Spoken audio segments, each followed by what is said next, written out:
working on prenatal health, labor, and delivery. Dr. Mary Norton is a professor at Stanford School of Medicine and director of prenatal research at Packard Children's Hospital. A graduate of University of Washington School of Medicine, Dr. Norton served at her residency at Tufts University School of Medicine, as well as a fellowship at University of California, San Francisco. She's board certified at Obstetrics and Gynecology and in maternal fetal medicine by the American Board of Obstetrics and Gynecology, as well as board certified in clinical genetics by the American Board of Medical Genetics. I've had an opportunity to say a mouthful today. Dr. Norton has published a variety of research papers related to prenatal diagnostics as well as high-risk obstetrics. Let's give Dr. Norton a warm welcome. Thank you so much. Thank you very much. All right, and I'm actually going to talk about prenatal genetic screening and screening for birth defects in pregnancy, because that is a big part of what happens during a normal pregnancy, and I think often people don't hear much about it before their pregnancy. So hopefully some of you that will be of help.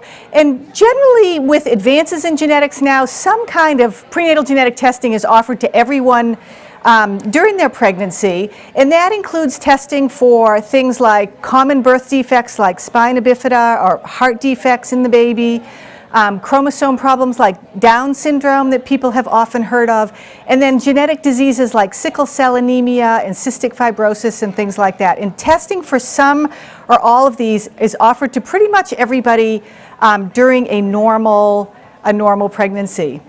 And the first genetic screening test that was kind of out there and that people are familiar with is just how old are you? You know, and the reason people are asked that is the chance of having a baby with certain kinds of birth defects, but certainly not every kind of birth defect, goes up as the age of the mother increases. So common chromosome problems like Down syndrome and some other things you can see on this chart, as the mother gets older and older, the chance of having a baby with these problems increases, although there's never an age at which it's 0, and there's certainly never an age at which it's 100%. So it's always a risk that goes up, but it's the kind of thing that can occur in any pregnancy. And when women are over 35 and they are thinking about pregnancy or they get pregnant, they'll often see a genetic counselor to review those kinds of risks and talk about what kind of tests are available. And we have these charts that we go through with people to say, at your age, this is the chance of having a baby with Down syndrome or a different kind of a chromosome problem. So being over 35 when you get pregnant has gotten a lot of bad hype. But really most women 35 and over have perfectly normal healthy babies and normal healthy pregnancies. But 35 has been traditionally kind of the standard age at which women get offered something called amniocentesis to check for chromosome problems and that kind of birth defect in the baby. And the reason that age was chosen, it's not that something happens on your 35th birthday, it's that as this risk goes up, when you get to be 35, the chance of having a complication from a test like an amniocentesis is about the same as the chance of finding a problem in the baby. So those two things are equal at that age, and that's why that age was chosen as when we would start to offer people testing. But one of the important things that we've realized recently is that for the women who are being given this information, often the risk of having a baby with Down syndrome and the chance of having a miscarriage are really different things. And for some people, they might be much more worried about one thing than the other. So we're kind of moved away from making such a big deal about age 35, and now more commonly we just talk to all patients about all their risks and kind of work with them to figure out what kind of tests they might want. And certainly we're much more supportive than we used to be of women just saying, I don't want any of those kinds of tests. That's not something that is important to me to have during my pregnancy. And that is a completely acceptable approach to take. So as I said, you know, this picking this age in this, which is somewhat arbitrary, is something that was really done a long time ago. And now, although we do say, you know, you're over 35 and may refer people to discuss amnio, it's much less of a kind of black and white way that we counsel patients. So prenatal genetic tests that we do, there's different kinds of tests, and some of them are blood tests on the mother, and sometimes those are best done before pregnancy, and sometimes those can only be done once you're already pregnant. Ultrasound to look at the baby, and obviously that's something that you would do during a pregnancy. And then amniocentesis and something called chorionis villus sampling, or CVS, which is very similar to an amnio, and I'll just talk a little bit about what those things are too. So the kinds of tests, in addition to some are blood tests and some are ultrasounds, it's an important distinction that's often confusing to people, that some of these are so-called screening tests and some of them are diagnostic tests. And the screening tests are done to figure out if you are high risk for having a baby with a problem. So in general, these tests don't tell you for sure that there's a problem. They just might indicate that you may want to have additional testing done. And usually the benefit of screening tests, although they're not so definitive, is that there's not a risk to those tests. They just tell you you're high risk or you're low risk, but there's not a miscarriage risk associated with those, as opposed to diagnostic tests like an amniocentesis that is done by actually taking fluid from around the baby using a needle, and because of that procedure, there is a chance of miscarriage. So the information you get is very definitive, but there's a risk that goes along with that. So as I said, everyone gets offered some kind of testing during their pregnancy, and women get offered blood tests for different kinds of inherited disorders, and often that varies depending on your background. So people from different parts of the world are at risk for carrying different genetic diseases, and what tests they get offered may vary depending on that. And often people will have something in their family history that is a sign that they could be a carrier of a genetic disorder. And really, one thing I think is really important to think about is if you do have something in your family or something that you are worried about, it's far better to see a geneticist or a genetic counselor before you get pregnant and sort of figure out what kind of tests might be done and what is the best approach before you've already conceived a pregnancy. And I'll talk a little bit more about why that is. Once you are pregnant, everybody gets offered testing for chromosome problems like Down syndrome, as I said. And pretty much in this day and age, everybody gets offered at least one ultrasound during their pregnancy to look for all different kinds of things, but one of those things is birth defects and to make sure the baby's developing normally. So family history I mentioned, and what sorts of things might be in your family history that you'd be worried about? You know, everybody has great Uncle Fred that is crazy and they wonder, does this mean I'm at risk of having a baby with the same kind of problems?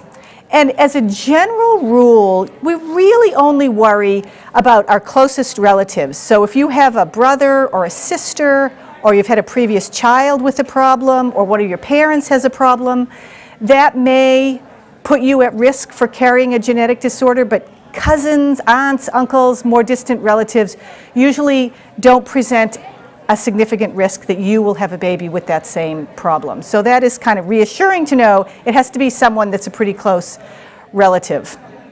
And again, as I said, really always much better to find out about those things before you get pregnant.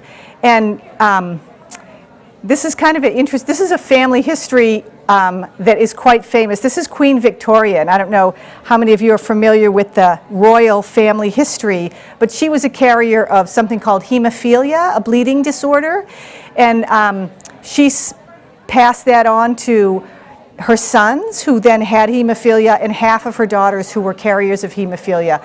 And that was historically quite important in Russian history and British history, this genetic disease in their family.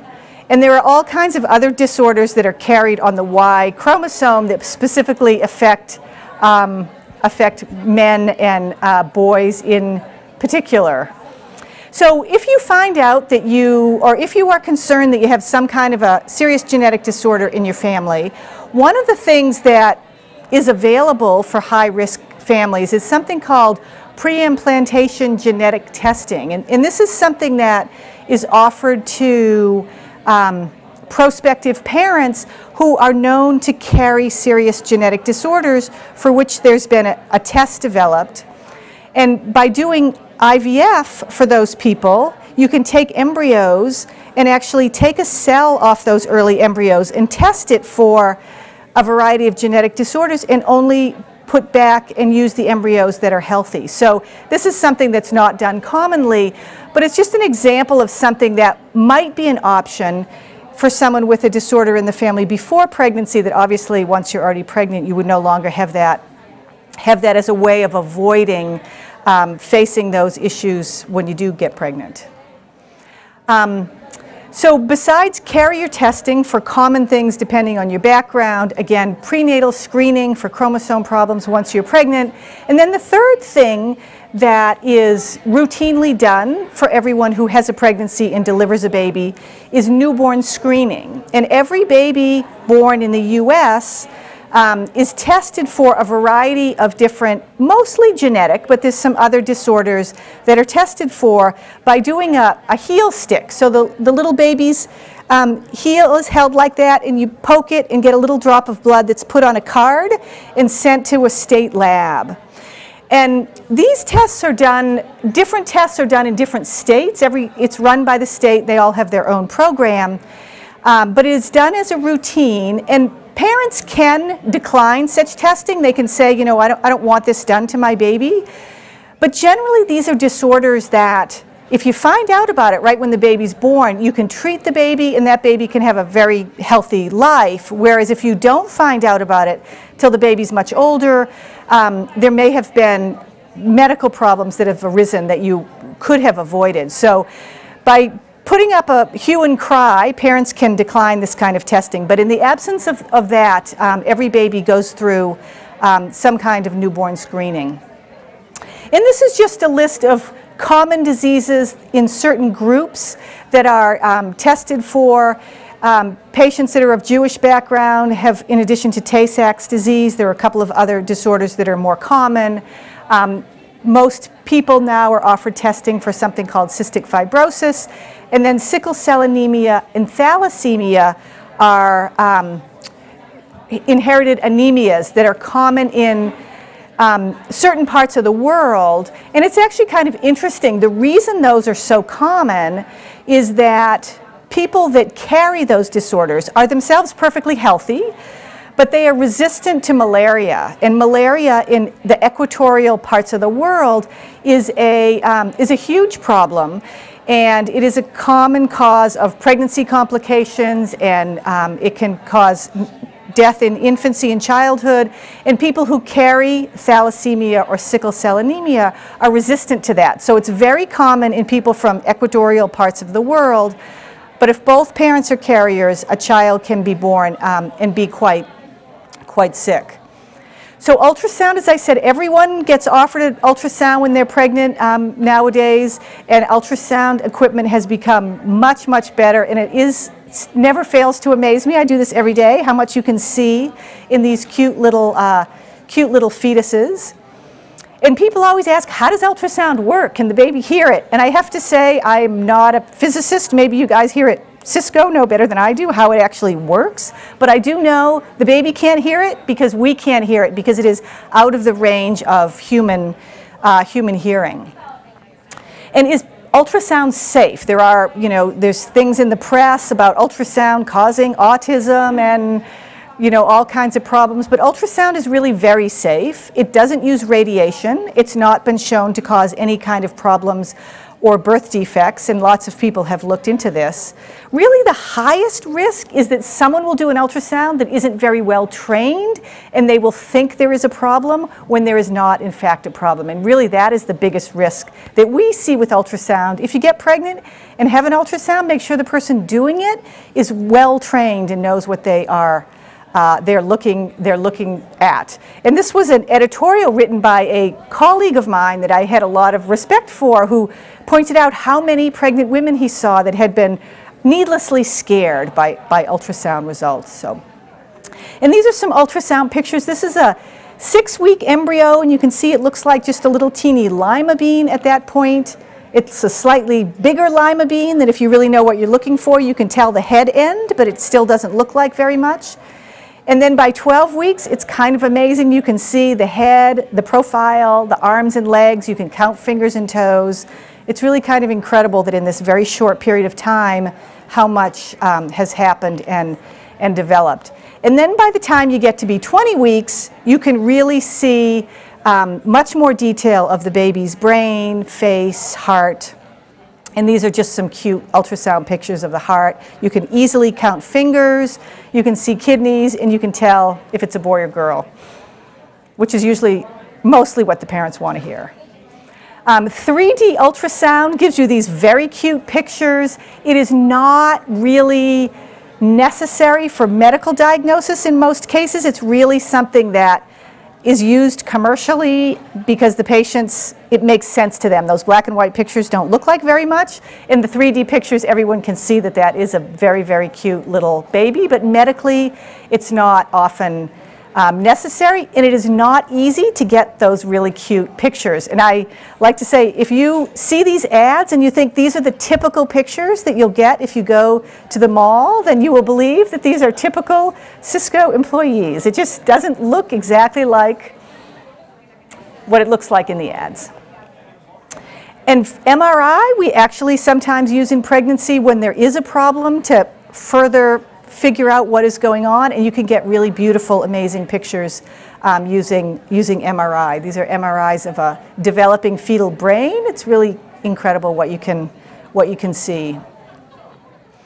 And you know, just thinking about the future of prenatal care, this is a picture of fetal surgery, and you hear on 60 Minutes and on the news about fetal surgery to repair various birth defects. And while that can be helpful in rare situations, I think really far, far more important, that doesn't get nearly as much press, is taking folic acid before you get pregnant to prevent these same kinds of birth defects. So anyone in this audience or anyone you know that's considering a pregnancy should take a multivitamin with folic acid before they get pregnant, starting today when you go home. And then testing for Down syndrome, I mentioned there are specialized ultrasounds looking at fluid at the back of the neck that tends to be increased with a variety of different birth defects like Down syndrome. So that is something that most big centers now will offer to patients. And this is just, even if that looks big, most of those babies turn out to be okay. And this is a very cute son of a friend of mine who we were very worried about, and he is just a perfect little boy. Amniocentesis is a genetic test that's been around for a long time that can take fluid from around the baby and do various tests on it to make sure the baby doesn't have a chromosome problem like Down syndrome. It's done between 4 and 5 months or 15 to 20 weeks of pregnancy. And there is a small risk of miscarriage associated with amnio, which is part of the reason not everybody has one. About 1 person in 300 who has an amniocentesis will go on to have complications and potentially a miscarriage. And again, this number is lower if you go to someone with a lot of experience that really knows what they're doing. So again, this is a good time to ask questions before you let someone put a needle in your pregnant belly. But it's an outpatient, quick, you know, from our perspective, pretty easy procedure. It only takes about a minute to actually do the procedure. And this is just what it looks like on an ultrasound. Probably doesn't look like very much to you guys. This is what it looked like in the olden days. It was very scary back then. I don't even like looking at that picture myself. And this is the result that we get. You get chromosomes, and we can count them and make sure that there's the right number of chromosomes. And we can tell from this also if it is a boy or a girl. There are other more fancy tests available now where you can use colored dyes to label the chromosomes and look at them more carefully. This is another way that we sometimes do that to get quick results. And then there's much more of these things are done with microarrays or chips where you can test for all kinds of genetic diseases. And this is really the future. I think those karyotypes where you see all the chromosomes will be of historical interest in the not too distant future, and everything will be done by chips and by computer within the next couple of years. We're already moving in that direction. And then finally, the brand new thing in genetic testing is getting DNA, the baby's DNA, out of the mother's bloodstream, which is something that now is available within just the last couple of months. And I think there'll be more and more and more of this kind of non-invasive testing and less need for amniocentesis. And again, this is already completely changing that, but I think in the next year or two, this is going to really take off, and this is what many more women will be having done, as opposed to needle in the stomach. And just, you know, to go through sort of the history of genetics from Mendel, and this is his actual garden with the garden peas that everyone learned about in high school. And this is the modern garden at Stanford. I have to say, Stanford and Lucile Packard has the most beautiful gardens I've ever seen. I wish they would come work at my house. And thank you all very much for your time.